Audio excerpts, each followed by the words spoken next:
Welcome to Impact the World, the show for and about creatives, changemakers, and entrepreneurs. This is a conversation episode where a special guest shares with me what they are creating and the behind-the-scenes journey of their experience.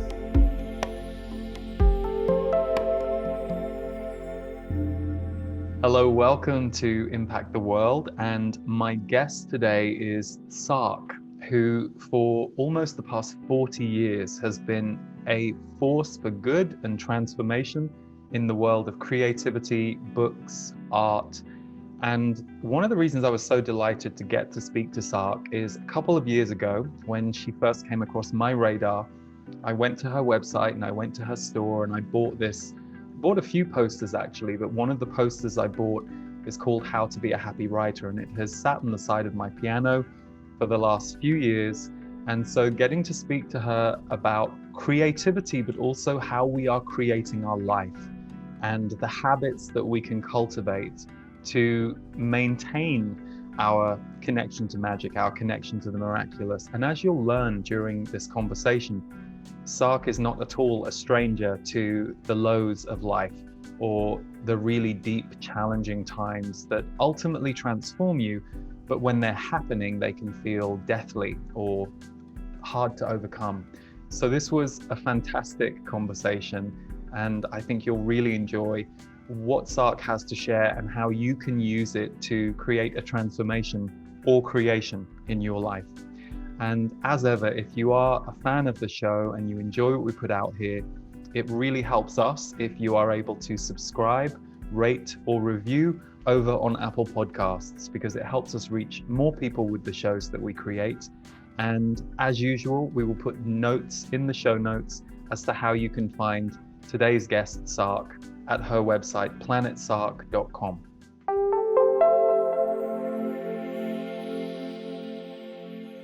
Sark, it is so nice to have you here on the show. I was just sharing with you that I have had one of your posters on the side of my piano for the last two and a bit years. So to get to sit and be with you right now is just fantastic. Thank you. Oh, you are so welcome. And I know people will want to know which poster. They will. And it's the How to Be a Happy Writer poster. And I actually bought that one because at the time I was returning to songwriting, which was something I'd kind of not really given much energy and time to for many years. So I stuck it on the piano as an emblem and as a symbol, and it's fabulous. It worked. Good. We released an album last year, so it worked. Thank you, Sark. And congratulations. Thank you. So one of the things that I'm most excited that you are our guest today for is because Impact the World is really all about creators and the fact that we're all creating our life and we can be creative people and we can create things. My intent with the show was to inspire other creators to do their thing. Now, that is exactly what you have directly been doing for almost 40 years with all of the work that you've done and your 17 books and all of the posters and the art. So I'm curious first, before we dive into some of the elements of the work that you do, how are you doing right now? Because we're speaking February 2021 at the end of kind of an unbelievable year that all of us have been through on the planet. I'm just curious how you as a creator and as a person, how are you doing right now in this moment? Yes, thank you so much.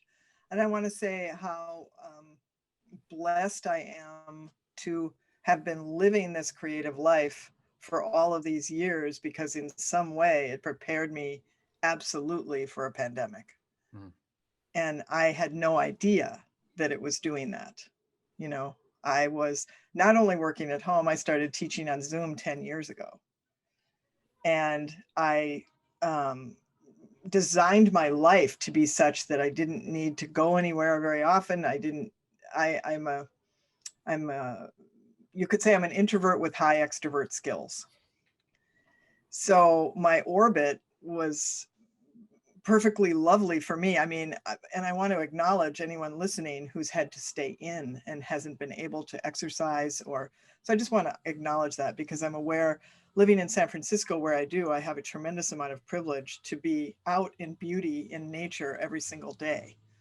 And so I'm able to do that, and I do that, and then I gather the riches and I bring them back and alchemize them, and then I share them. Mm. So, and of course, and on the challenging side, I've definitely had more dealings with my anxiety than I'd ever really had. And I've been given a lot of information about what's going on. I've been taken on tours. I mean, you know this as someone who channels energy, I channel Sark. And I've been taken all over the world and shown what's going on and what is needing to happen. And so I was getting a lot of downloads and a lot of information, which can be a bit tiring, Mm. because it would occupy my whole dream time. And then I would wake up with all this. But again, creating courses and mentoring programs I love mentoring people in all forms, through my books, through private mentoring that I do. I love mentoring people and making dreams real. That's like it started very early in my life and it continues to this day. And I feel now in the pandemic time, it's even more juicy and rich, and it's people are being called to themselves and their uniqueness more than ever. You know this. Yeah. People are being called to rise, and I've been called to rise. I'm writing more often, more deeply, more transparently. I was already writing vulnerably. I was publishing all my vulnerable journals for all these years. But now it's taken on an even larger import. Mm. It just feels like, in the most exciting way, there's no time to waste. Yeah. Like now is the time. Yeah. That's how I feel. Yeah, so true. And I'm curious if you don't mind sharing, because I'm sure the watchers and listeners would be curious about, you shared some of the downloads that you've been getting about what's going on around the world. Are there any parts of that would be good to share?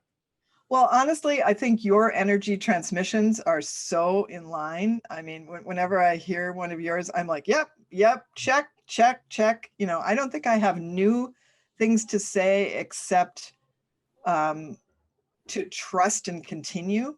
I mean, that's it's so tempting to collapse and stay collapsed. It's so tempting to go to despair and then just not get out.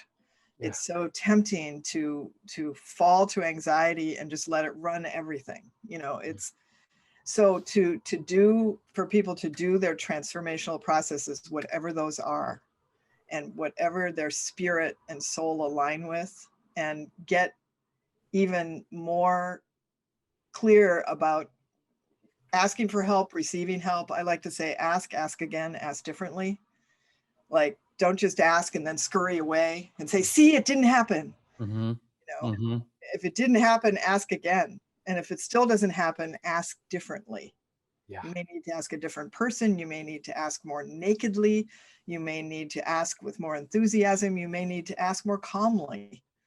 You may need to ask with less attachments. You may, I mean, there's a whole panoply there. So true. I remember one of the things that kind of shocked me at the time, although I reflected on it and it made sense, was when my guides 20 years ago said, you have to ask for help. The universe will always help. Angelics will help, but you have to ask for it. We can't always interfere and cross into your timeline. You have to be ready to receive. And I love that. Ask again, ask a different way. It's so true. Yes. And I also want to say that for people who are recovering perfectionists, recovering procrastinators, people pleasers, overachievers, any of this kind of realm, which a lot of creative people are, it's even more important that you learn how to ask and receive, because I like to say most people have PhDs in giving and they're not in kindergarten with receiving. And they ask very little. In fact, people pride themselves on not asking much. I don't ask for much. They'll start things with that sentence that I don't ask for much. And so I always stop and I said, why not? And I mean, having said that, I want to say that I am shy. I don't ever want to ask. I resist asking every single time. I try to get out of asking. I try to find some other way to do it so I don't have to ask. A dear friend asked me the other day, well, you don't avoid. She was talking about admitting that she was avoiding. And she said, but you don't avoid. I said, who do you think I am? I said, I'm avoiding everything that I can possibly avoid. What, are you absolutely out of your mind? Like I just had this big outburst because it's tempting to project onto, this, leaders or teachers, it's tempting to project onto them that they don't have the anxiety, that they're not scared to ask, that they're confident, that they're marching around accomplishing all the things, and they're just happy to ask. Oh, another great chance to ask. Yeah. And I just want to say that you can ask really badly and it can still work. You can ask partially, imperfectly, poorly, badly conceived. Someone asked me to write a foreword for their book recently, as people do all the time.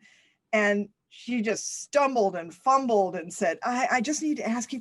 I mean, I'm kind of scared to ask you, but I just need to. I mean, I don't know. Would you ever possibly be willing to? I mean, and finally got it out. And I said, yes. And she nearly fainted. That's so good. But it's funny because this reminds me of boundaries. Like boundaries is something I've had to learn and learn and learn and learn, and therefore I ended up, as is often the way, teaching it too. And one of the things that I learned, and one of the things I will teach people, is when you first start giving yourself boundaries, you will do it really badly. You will do it really inelegantly. It won't come out of your mouth like some Hollywood speech, that's been beautifully crafted by writers. You're gonna mess it up. But if you're afraid to do it badly, we never get started, because gradually, the more our nerves kind of adjust to the whole thing, we're not running the anxiety that makes us fumble and lose our center. So, we've kind of got to get in there and do a messy job at first if we ever want to get to a place where that has become a bit more known to us or a bit more in us. Exactly. And you can name the fear. You can say, I'm really nervous to ask you this, and would you be willing to write the foreword for my book? Yeah. And all of a sudden it all comes down from a tangle of things into some kind of clear ask. Beautiful. Well, I would love to go back in time. There was something that I that I read. That was me going back in time. I know it was very good. So your name is Susan Ariel Rainbow Kennedy, which is an amazing name. And I read this morning, prepping for today, that you were named Sark by Henry Miller, the author and the artist. How did that come about? Yes. Well, I lived outside of the money system. First I'll start with this. I had a grandfather who was a wonderful mentor to me. And at 14, he said, do every job you can think of doing so you know what you don't want to do the rest of your life. Brilliant. So being an overachiever, even then, I got 3 jobs when I was 14 and kept a little notebook and wrote down the jobs. They didn't last very long. I was either fired or I left. But I went on from the ages of 14 to 26 to have 250 jobs. If it lasted more than 4 hours, I counted it. And I did the weirdest jobs, and I found a lot of things I didn't want to do anymore. And I learned a lot about service and humility. And I learned what work was in some ways. I mean, I'll admit, I was, again, a privileged person. So I was able to quit. I didn't have a family to support. So I had a lot of latitude there. But at age 26, I decided to opt out of capitalism altogether and live on barter and trade, which I did for 10 years. This was before this was popular. I was going to say, yeah. This was not normal. This was not being discussed in the culture. And, so I had to learn to ask a lot. I had to learn to ask for housing, I was trading, like, I'll teach your kids swimming if I can live in your pool house. One time I lived in the Bahamas in a penthouse in exchange for teaching a kid swimming, so there were all these kinds of arrangements and scenarios. But during that time, I'm a voluminous reader. I probably read more than anyone, or as many. I read a lot. Let's just put it that way. So I was reading, I had started as a child reading my way through the library and reading a book a day and winning a clock. Like the first grade teacher said, you can win a clock if you read a book a day. So I'm the only one that did it, and I got the clock, and I was so excited. But during this time, I was reading a lot to support my view of living outside the capitalist system and being a creator. And the person that came into my view, well, many people came into my view, but one of them was Henry Miller. And at first I judged him as a misogynist. I'm a humanist with feminist leanings, let's call it like that. And I was kind of horrified by him. And his counterpart, Anais Nin, who I read all of her diaries, she, in my opinion, deserved to be as famous or more famous than him. But he got all the attention and was writing these books that had a lot of sexuality and a lot of things. But I was more interested in his metaphysical writings. He wrote books like Stand Still Like the Hummingbird. And, he really got very metaphysical. And so I read everything Henry Miller wrote and had published. It was over 50 books. And I even went to the University of Minnesota and read his manuscripts wearing white gloves, which they gave you, and turning the thin pages of his, And in his books, he would throw up his arms and say, so I owe everyone, I'm in debt and I owe everyone. And he would make these proclamations about his own funding for his arts. And, there was just a lot to learn from him. And so I didn't know it, but he died before. This was in 1982. He appeared in my dream. And he said, your name will be Sark and your artwork will be famous before your writing. And I thought, I'm not going to be Sark. That's a dumb name. And I wrote it in my journal and I put it aside. And so he shows up. I didn't know he had already died. So he was dead and he was appearing in my dreams. So he came in the dream 2 weeks later and said, your name will be Susan Ariel Rainbow Kennedy. And my name at the time was Susan Kennedy. And so I thought, this is perfect. I'll add Ariel Rainbow. I love that. So I went to court to make it legal. And the judge, I'm convinced, wasn't real. He was very theatrical. He had hair that was like an ice cream cone that went up into a little tip on the top of his head. And he was, as I say, very theatrical. He said, is there anyone who knows why this woman should not be named Susan Ariel Rainbow Kennedy? And of course, nobody said anything.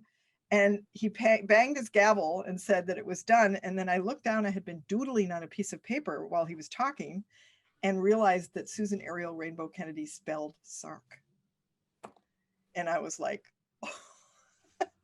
okay, I got it. And decided to become Sark and to embody Sark. I didn't really know what Sark was. I didn't know it was an entity. I didn't know there was a spirit. And I just became Sark. And so from 1982 until today, I've been really sharing the Sark spirit and showing people the Sark in them. And I say to people, this Sark spirit, this creative spirit is in everyone. And that's been my greatest honor and joy to share. It's beautiful. Thank you for sharing. And I want to just also go back to a story that you share of when you were 10, because to me, this speaks to the power of art, the healing of art, and just the power of art.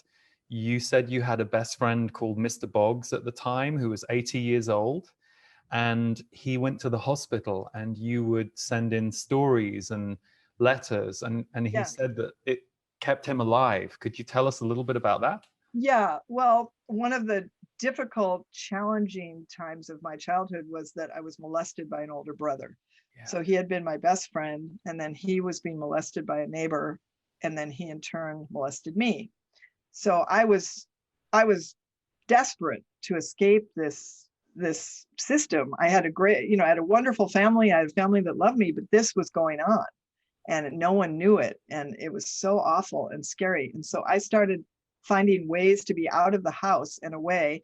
And one of them was meeting Mr. Boggs, who was a neighbor. And I started doing wheelies in his driveway. And he came out and saw me and said, you're my twirly friend, and invited me in, and turned out to be another mentor, really, and became my best friend. I was 10 and he was 80. And he bought me a microscope and a telescope. He wanted to teach me to look close and to look far. Wow. And then he tried to teach me to play chess, but I was too impatient. And then after, I don't know, maybe a year of daily visits, my mom said, you need to understand Mr. Boggs is very sick and he's going in the hospital and he might not come back out. And I said, well, then I need to write and create something for him every day so he knows how loved he is. So every day for a month, I made these special crooked packages and wrote him maps. And, I mean, I just completely poured my heart into these creations and sent them to the hospital. And then he did get out and he said, I think you saved my life. He said, no one else called or wrote while I was in there, and I had to get out to see you. And I promptly ran in the house and said, Mom, I'm supposed to be a beacon of hope and write books for the world. And she said, eat your peanut butter sandwich. She was supportive, but she didn't really quite understand what was going on. But that wonderful grandfather that I mentioned, who was my mentor, had listened very carefully to me. I think he must have known that there was, difficulties in the family. And, so he asked me to be the family reporter on family vacations and to write about what happened on these vacations and then come home and perform it for he and my grandmother in their living room. So I just scooped up all the miracle adventures and came home and performed them. So this was like the beginnings of my writing and teaching as I do today. And then he did something even more powerful. I had said that I wanted to start writing books, but I didn't feel like I could do it in the house. And so I'm standing on the front lawn with my best friend, Missy, and a flatbed trailer comes slowly past with a tiny house on the back. And he had a house built for me, a tiny house. Wow. And it was being delivered to my backyard, to my driveway. It had a Dutch door and sliding glass windows and electricity and a linoleum floor. And I promptly moved in and wrote my first book. Wow. And yeah. you also, I've heard you refer to the Magic Cottage in San Francisco. Yes. Right. Well, this was my magic. This was like the precursor, right? Yes, this was the tiny magic cottage in Minneapolis, Minnesota. And in fact, when I found the magic cottage in San Francisco, those who know me well that knew about the cottage said, this is like a grown-up version of the magic cottage. I mean, of the playhouse. It was called my playhouse. And so they said that. And it's just so funny. But yeah, so that first book was called Mice from Mars. And it was a very thinly disguised abuse story about a mouse that comes from Mars and then is kind of tortured by humans and goes back to Mars. And I like to say that the art in it is not very different than the art I do now. Yeah, and we have some of that art behind you. And again, this takes me back to your poster, because one of the things that I loved about the How to Be a Happy Writer poster was the art of it. And earlier you shared that Henry Miller in The Dream had said your art would become known before your writing. And one of the stories I love is that your cat Jupiter, tell us how your cat Jupiter helped you sell 2.5 million copies of the How to Be an Artist poster. Yes, let's show. Yes, fabulous. This is great. This is the poster. I'll say some of the phrases on it in a minute, but I have always kept journals, and these journals were very much like the books I publish now. They're illustrated, they have quotes. Someday I might publish these journals, but they were always written with an eye to share. And so I wrote in there how I was living my life. I had moved into the magic cottage with $1, and I had to make up a story to get the cottage. And and this person came for tea and said, how are you living these days? And I said, well, this is how I try to live. And I said, stay loose, learn to watch snails, invite someone dangerous to tea, make little signs that say yes and post them all over your house. Make friends with freedom and uncertainty. And then it goes on for about 30 more multicolored phrases. Swing as high as you can on a swing set by moonlight. And my tea guest said, oh, that is the best. That needs to be a poster. And I said, that's a good idea. And I tore the page out of my journal and put it on the wall and said, there, now it's a poster. And he wisely said, I mean, for the world. And then I said what so many people have said to me over all these years, I wouldn't know how to do that. Yeah. And then he said to me, well, somebody does. And then I said to him, well, I wouldn't know how to find that somebody. I mean, this is how we block. This is how we Mm-hmm. don't ask. This is how Totally. we stop it. This is how we do it. So everyone listen, this is how it's done. If you want to know how not to do something, you listen to me. I wouldn't know how to do that, and I wouldn't know how to find someone to do that. That's the surefire way to not do anything. And it's Okay. so interesting that our desire or our vision is often immediately followed by the stop signs and the voices of it's not possible. So you have to just kind of push through them and ignore them. Yes, and I also teach ways to let them be without having to ignore, and Yeah. also then not letting them run the show. Yeah. Um, and so I then, you know, as I often do, lie down because I didn't know what to do. So I laid down and I went, I think it was a nap. And Jupiter, my wonderful black cat, was very young at the time, had moved in with me in the magic cottage. I'd never had a cat. I didn't know what cats were. Got up on his hind legs and peeled the poster off the wall. And it woke me up with a whoosh. And I said, Jupiter, stop that. And I carefully fixed it back up on the wall. He did that 3 more times over 3 days before I thought, maybe Jupiter is trying to say something. Yeah. And I took the poster to a store that I knew was metaphysical and that they had a catalog. And I thought, well, maybe they want it and I could go ask them. So I took the crooked page with the torn side and I brought it there. And the person that was in charge looked at it and said, well, this is very strange and crooked. And what does invite someone to dangerous to tea even mean? And I said, well, it means taking chances. It means seeing what will come. And he said, all right, well, we'll give it a try. Don't expect anything. And I said, well, I've been living on barter and trade for a long time. I'm not expecting anything. You know, like I'm curious. I want to see if people want this. Well, 2 days later, there was a call and there was an order for 200 posters.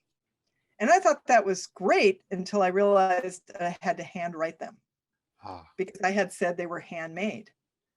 So I got out my markers and I got paper and I hand wrote these 40 whatever phrases on there. And I literally thought, I hope nobody else orders.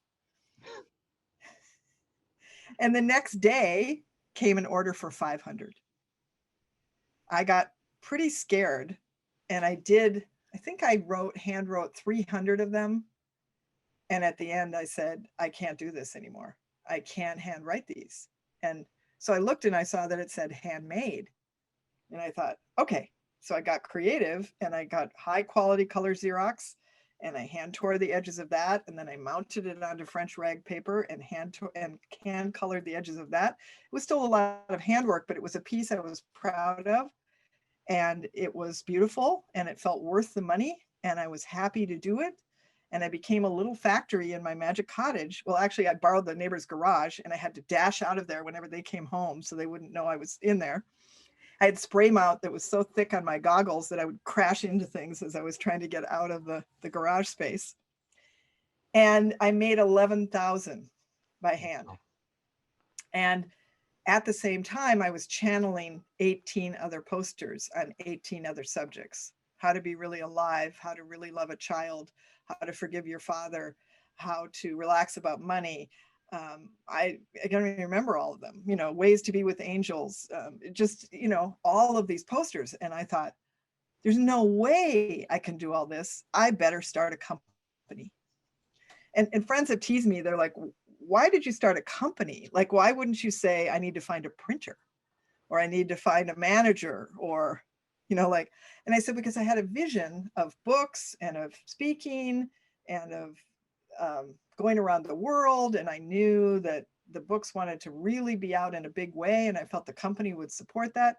So the company at that time was called Camp Sark. And I had the most wonderful team that helped produce over 200 products that went around the world. I taught and mentored around the world. I wrote a best-selling book every single year for 18 years, which was, you know, there's whole stories about that. But so that was how it started. And now I don't even remember your initial question. Well, we were talking about, because I read in your bio how the poster went on to sell 2.5 million copies, which is pretty Oh, phenomenal. and then that poster, How to Be an Artist, went on to be printed, of course, after my 11,000 handmade ones. It went on to be printed millions of times. It went on to be in Time magazine. It was in major motion pictures. It's in all these dorm rooms. It's in all, I mean, it just went, and because it's my statement that we're all artists. It's called How to Be an Artist. And it could have been called How to Be an Artist of Life, because we're all artists and we're all creative. And it's the way we've translated that word is such a both creative and artist is such a disservice. Yeah. And you know this, because we divide people up into not creative, not artists. And accountants are creative. Parents are the most creative people on the planet. Every range, you take anything, is there's opportunity to be creative, to think creatively, to move creatively, to cause creation of something new. So I'm passionate about that subject. It's Yeah. funny because your poster that I have, How to Be a Happy Writer, one of the first things I thought about it was, this is how to be a happy creator as well. And I want to share something about that poster. I think what we're going to do is we're going to bring it up on the screen just for people who haven't seen your posters. I think there were two things that really hit me about when I saw your posters. Number one, I was delighted that you had illustrated them, that they're colorful, that they're playful, that they're, so simply and so simple and wonderful. And some of the things that you'd written on this poster are definitely things, some of them that I'm like, oh yeah, that's a great confirmation of something I know. But the economy of your words and the way you phrase things, it would be the kind of thing I'd be sat in my beanbag, which was next to the piano in our old house. And I would just turn and I would see the poster and I would just pick one of the windows. So for example, I mean, some of my favorites on this poster, resisting writing is actually harder than writing. I mean, anyone who's created or written, that's so true. Um, Allow your writing to be written.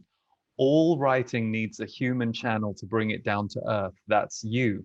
You cannot know the effect your stories may have. I mean, that's something I teach because that's something I've learned. Start tinier, start more often now. Action before inspiration, begin. I mean, I could do all of them, but it's gold, and it's brilliant, and it's accessible, and it's quick, and yeah. So it's lovely to kind of learn more about all of the posters that you did, and I'm not surprised they're all over the world. Yeah. Well, I always felt like posters were like pages of books that got free, because Which is true for you in your case. yeah. Well, and I wrote books deliberately to be like ripe fruit, so you could open it and take a bite anywhere and get nourishment of some kind. You didn't have to follow the linear path. I'm very much a believer of the nonlinear. So many more things could be so much more fun if we would get off the linear. It's true. And there's Totally. so much more joy and delight to have than people are giving themselves. Yeah. Yeah. And it's not, I think often it's funny, we just finished this course called Rebirth, and one of the big themes in Rebirth that kept coming through whenever I would channel was they talked about activating joy in our life. Funny, I think the sun is blowing it out here, but this actually says joy Oh, I behind couldn't me. see. Oh, thank Yeah. you. um, Yeah. and the power of joy practices, and how we have to initiate and practice joy in our life, and how that will infuse everything. So yeah, I hear you on that. That's so true. and to allow it, Mhm. to allow joy. We can do a lot of great work joyfully. We do not need to suffer, to over focus on work, to get so serious, is depleting of the joy that we actually need Yeah. to live and to even have the reason why we're even doing the work. Yeah. Yeah. One thing I wanted to talk to you about, because I think one of the most powerful teaching examples you've given the world and have gone through yourself is dealing with loss. And, you know, I read something this morning which I didn't know. I knew about your book, Succulent Wild Love, with Dr. John Waddle, who was also your fiance. But I didn't know this piece. It said Sark had one big secret wish, overcoming her fears to commit to an intimate life partnership. So this was before you and John met. So yeah, I'd love to know a little about that, and also to share with us the story of that book and John. And Yeah. I originally, I remember when I first started, I had a midlife suicide attempt, which thankfully did not succeed. And it caused me to really start therapy.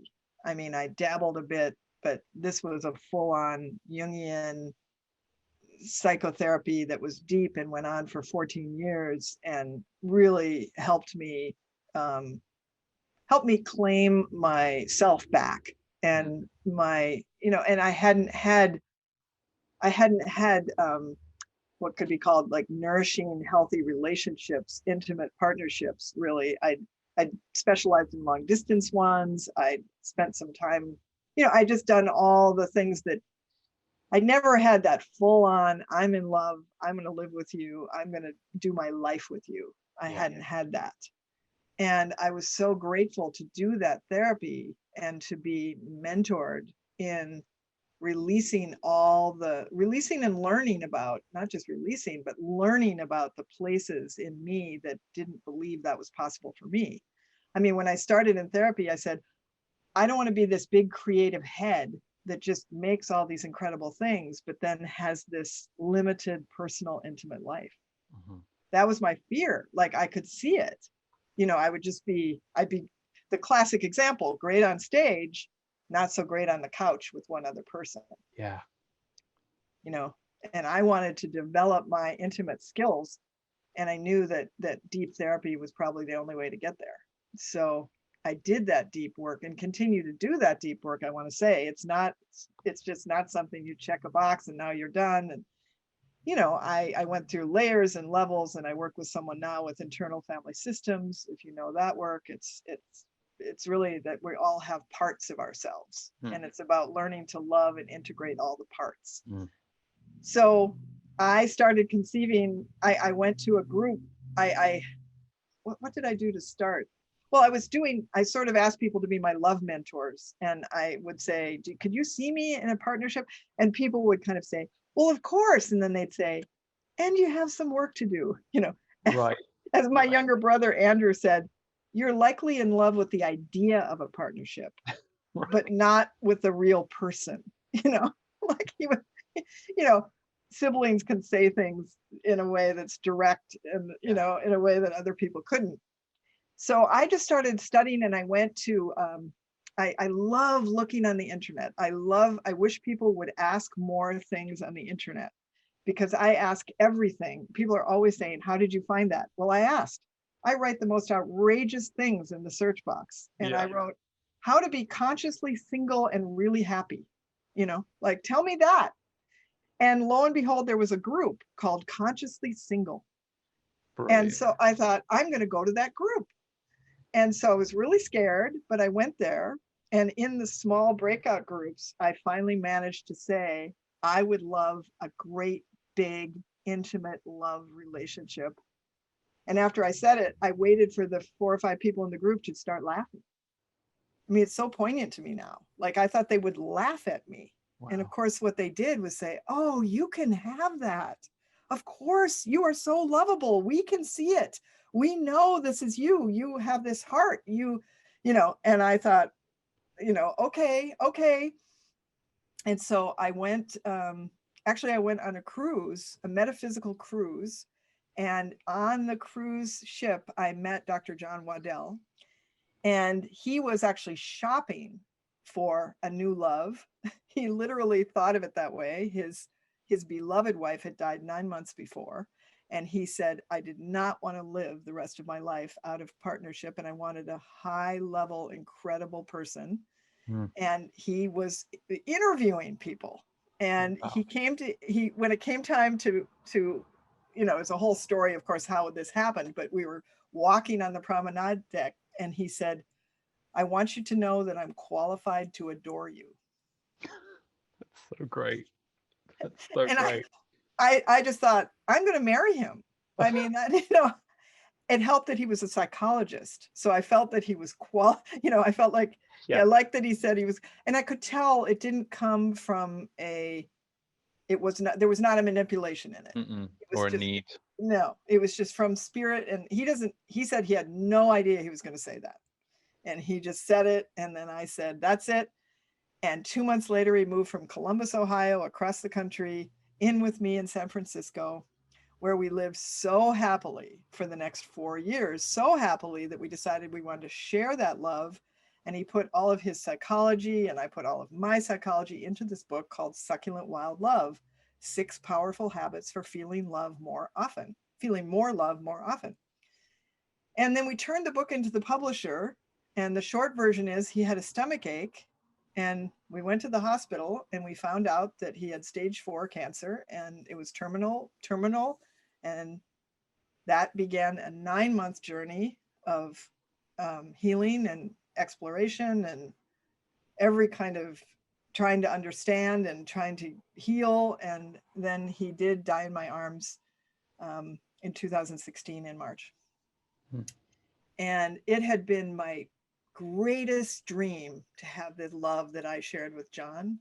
And it had been my biggest fear that what if you love someone and then they just die? Hmm. And what if they need you to take care of them? So I used to tease him and say, you did 2 in 1.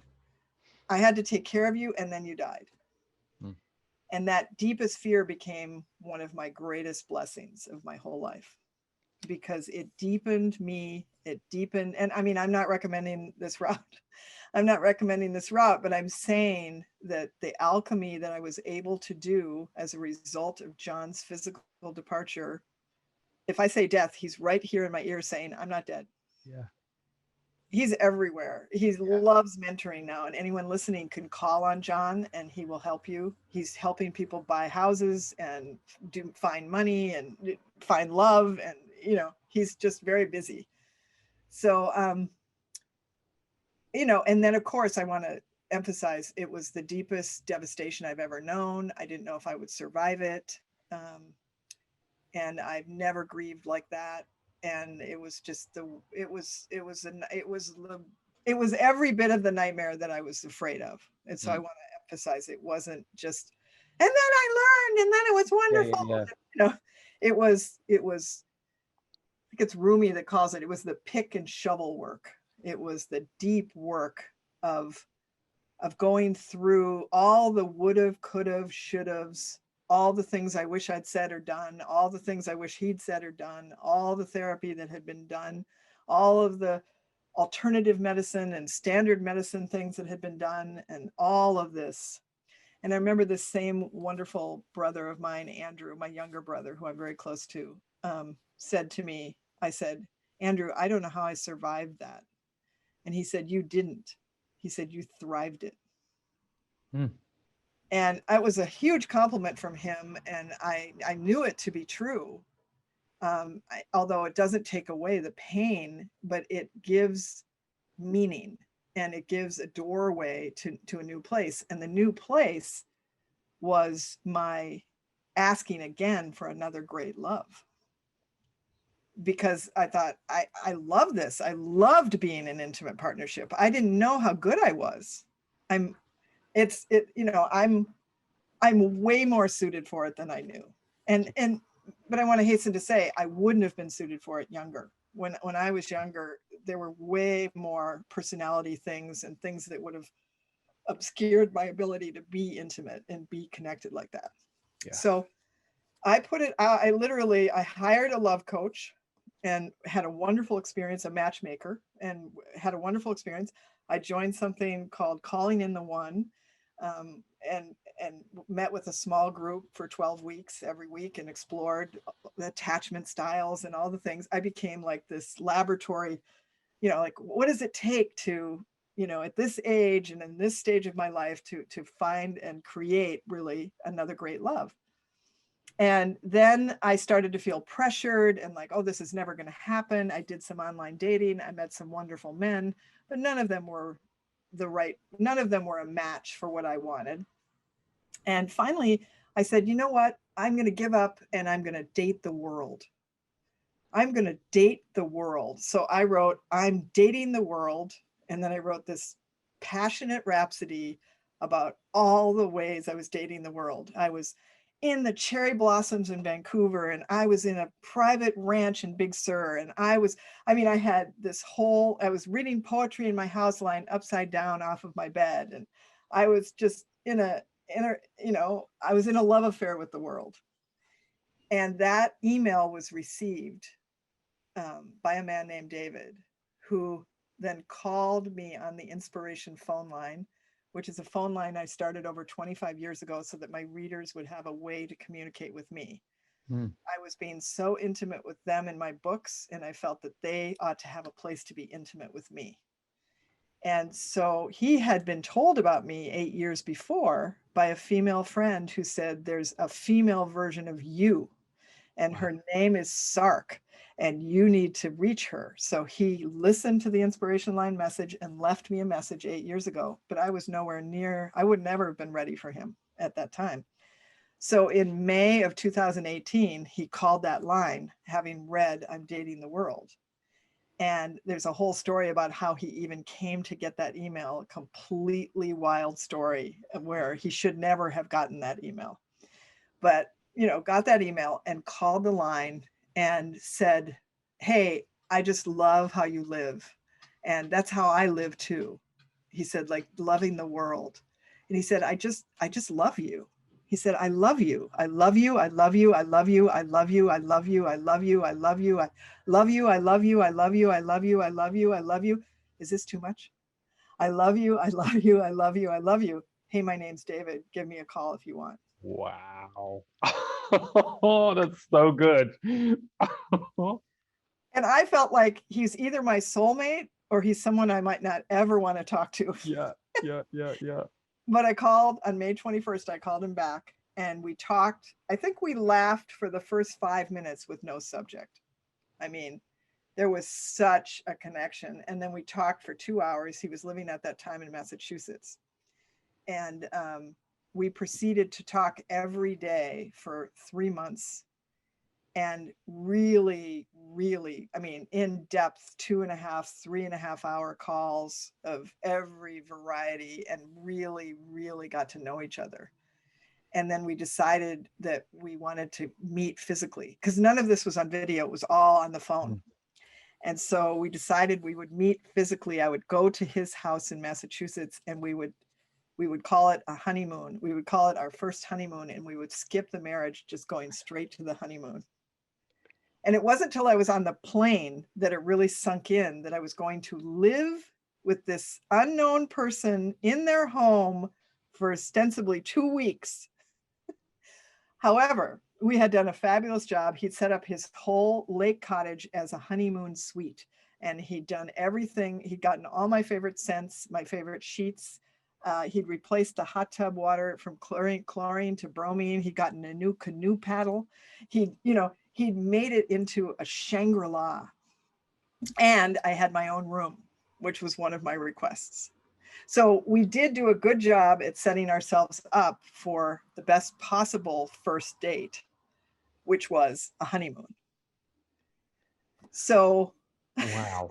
Well, I'm sorry, I'm listening and I'm thinking, God, Sark, do you love coach? Because I think there will be people watching and listening going, I want to do her relationship course, please. Really, I mean, it's beautiful. because I'm just developing a course right now about love, and I do private mentor people, and Right. I have mentored people about love. So I'll bet. it's a good thing. But so we met at the airport, and it was everything that I'd hoped and that he'd hoped. We were vibrating. We could barely stop smiling.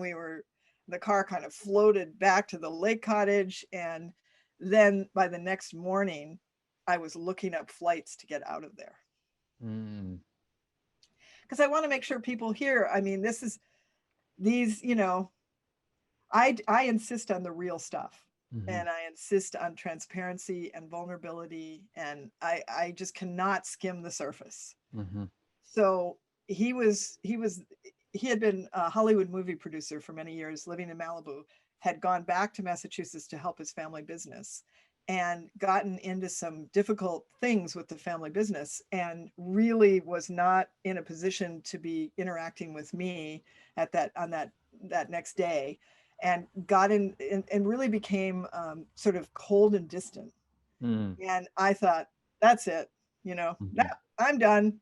And I went in my room, and he came and knocked gently and said, "Are you in here looking up flights?" And I said, "Yes." I said, and he said, "Could we get on the phone and talk about this?"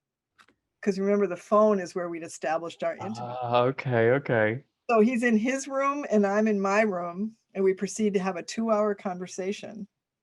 And we learned everything we needed to know. And we created a new way to be together. We both are writers, so we enjoy the morning time by ourselves, and then we get together for lunch, and then we go apart again, and then we tend to our own alignment first, and then we have a wonderful dinner and perhaps romantic time. So this was what I wanted. I wanted someone that would tend to their own alignment and do their own work, so that they're coming to me like a full cup ready to share overflow, which doesn't mean that we can't mentor each other through difficulties, because of Sure. course we have and do. But this was a whole new world. So that the rest of the stay was everything I'd hoped and everything he'd hoped. Mm. And he hadn't lived with anyone in a number of years and didn't know how to have his needs be met without making it seem like he was ignoring me or telling me to go away, or he just needed a little help. And so he moved in 2.5 years ago to with me in San Francisco. This makes me think of my wonderful godson, Jonah, who's now like 17. A few years ago, he said to his mother, "Mom, why do all the men move in with Susan? Or why do all the men move for Susan?" That was it. Because in my relationships, for whatever reason, I mean, I think it's San Francisco, and I think it's because I'm staying here. So Yeah, I'm yeah, like, yeah.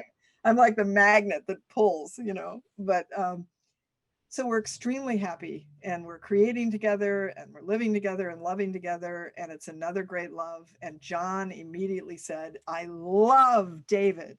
Mm. And David loves John, and it's a big happy family with the non-physical John and the physical David. And but David's also brought a big happy family to me. I have two parents, I have his brothers, I have his two children. One of his sons is living with us right now. And so all of my dreams of like what, it isn't just one person. It's like he brought just a You brought a constellation of, tribe. he brought, yeah.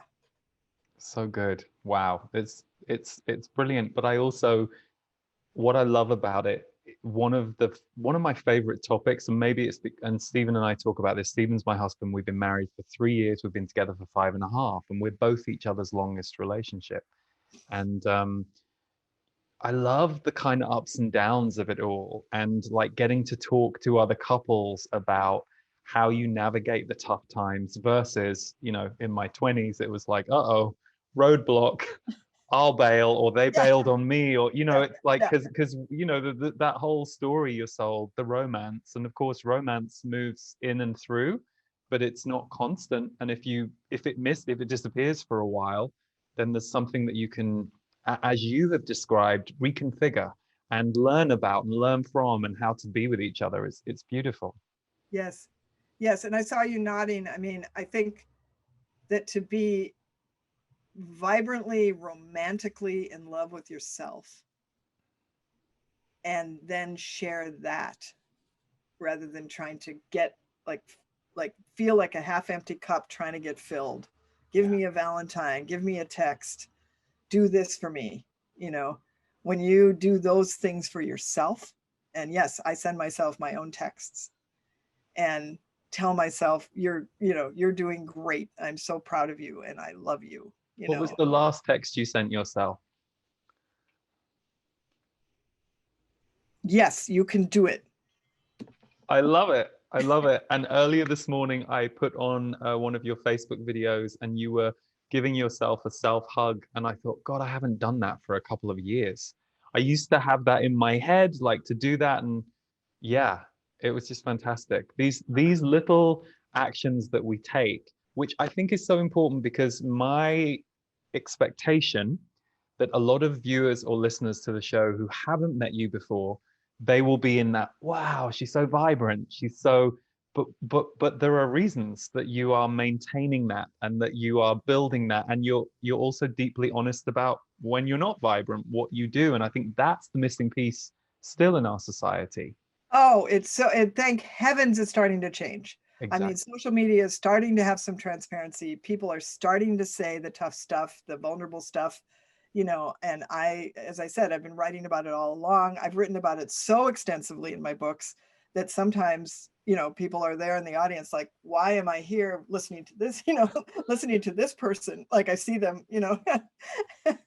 but I insist, I insist on that because we were not ever supposed to be happy all the time, joyful all the time. All of that, which is now being named as toxic positivity, and all of that, which is being named as spiritual bypass. Thank heavens, you know, because I get crabby so easily. We just arrived home last night from vacation, and transitions are always can be Mhm. challenging.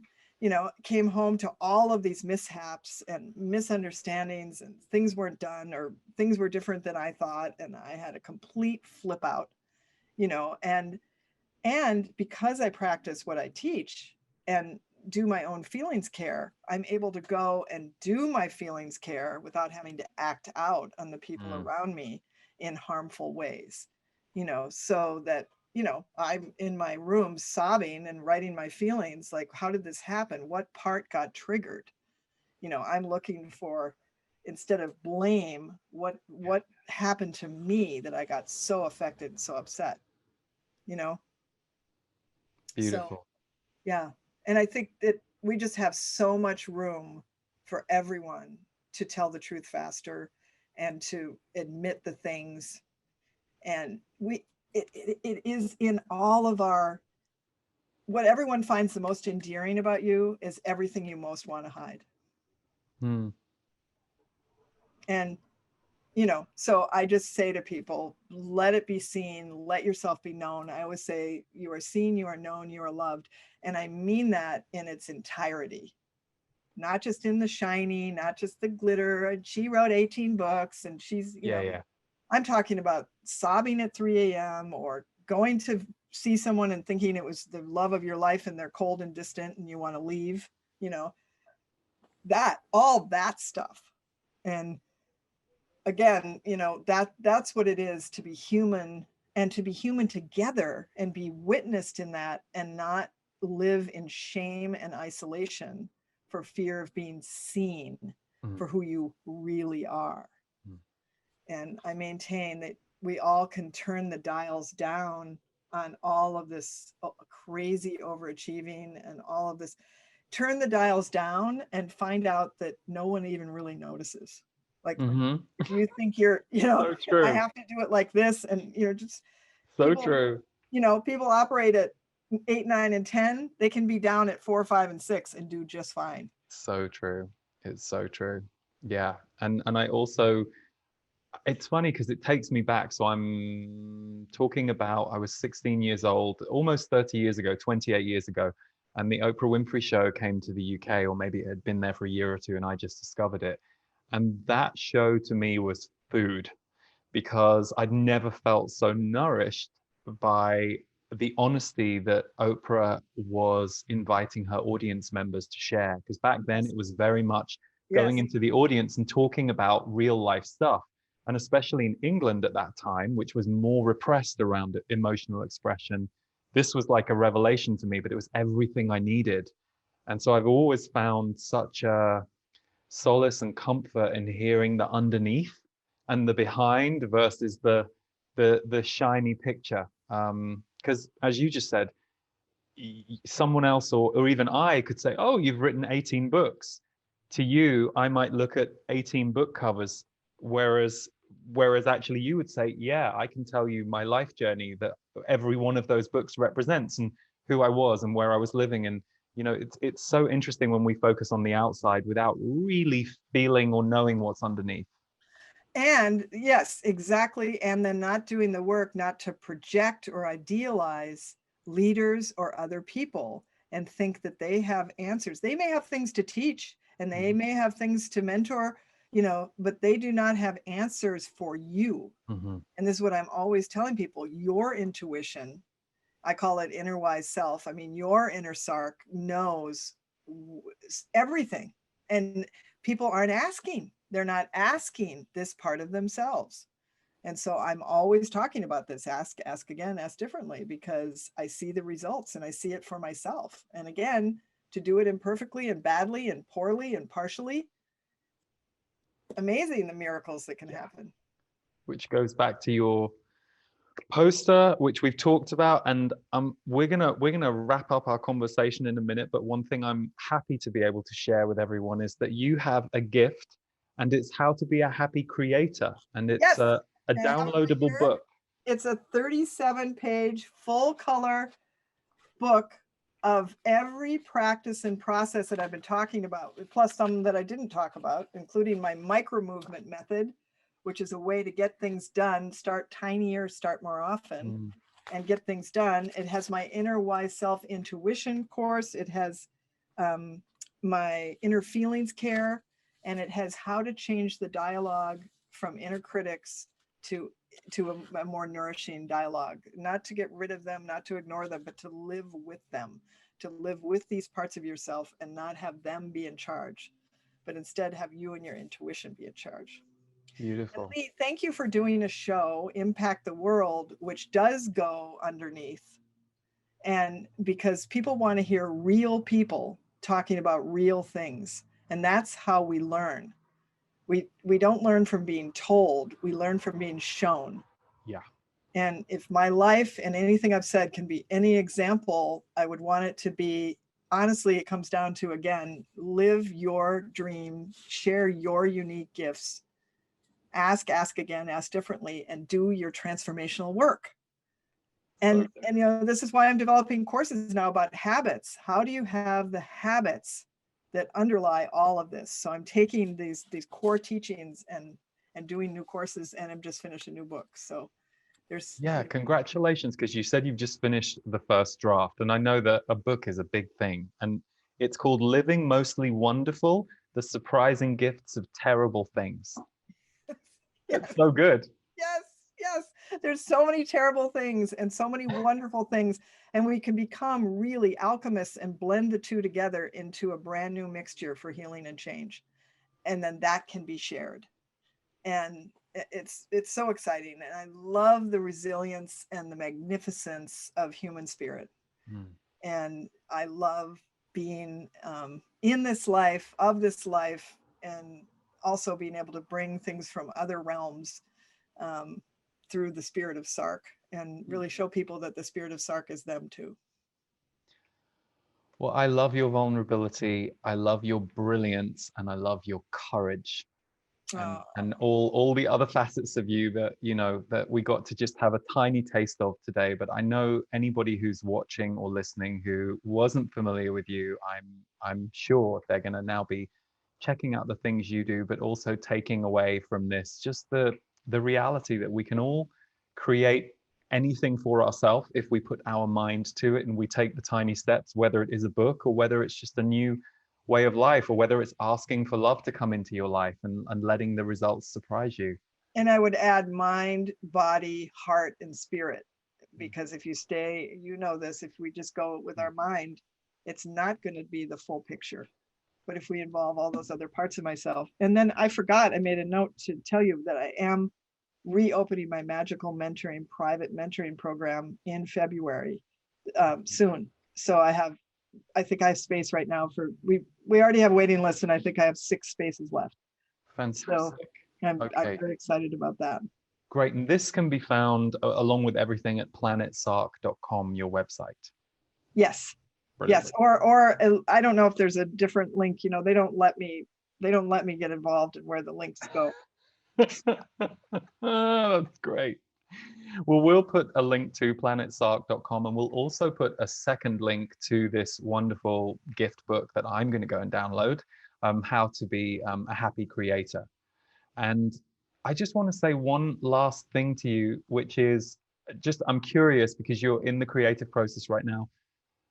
What do you think your book needs next? Or what are you calling in next for this Oh, next thank stage you. of the book? Thank you. I love that so much. I think I'm calling in a brand new publishing process. Mm. And it's something that's been on my mind for quite a while. I haven't published traditionally since 2015. Mm. And there's some new ways that I'm turning the wonderful dials and steering the spaceship. Are we allowed to know what these ways are? No, but if you sign up, yeah, if you sign up for my magic blog, I'll definitely announce it in there. I do a magic blog once a week. So Brilliant.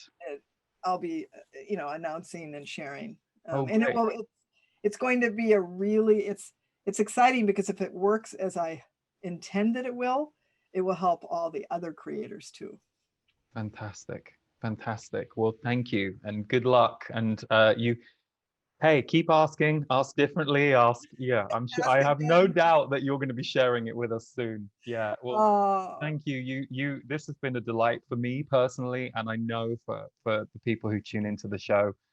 So thank you for who you are and what you bring to the world. You're one of those people that just make me happy that you exist. Oh, thank you, Lee. That's just how I feel about you. And thank you for being you and doing your work in this world. It's a huge benefit and transformational quantum shifter, you know. Thank you. And we're all in it together, right? We're all doing our little bit, and that way we become one tribe on the planet. So yeah. Yeah.